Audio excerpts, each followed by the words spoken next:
Peut-être qu'on l'a tous vécu un jour, ce besoin, cette envie d'aller sauver, d'aller aider quelqu'un, parfois et souvent même, qui nous a rien demandé.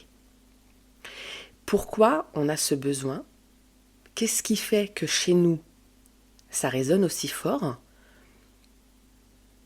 Qu'on ait cette envie, ce besoin d'aller sauver, malgré la personne, ces personnes en détresse, ces personnes dans le besoin de notre point de vue, parce que ça reste de notre point de vue, ces personnes sont-elles vraiment à sauver? Alors, du point de vue de Jung, de Carl Gustav Jung,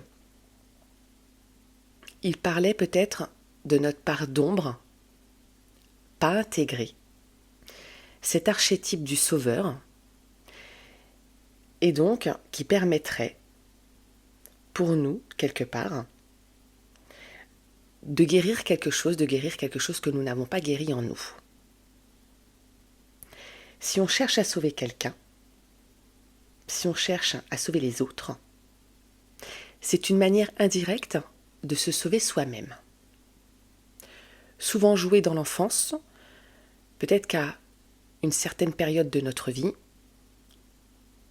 et c'est souvent quand on est petit, ça se joue vraiment souvent dans l'enfance, on a eu besoin d'être sauvé.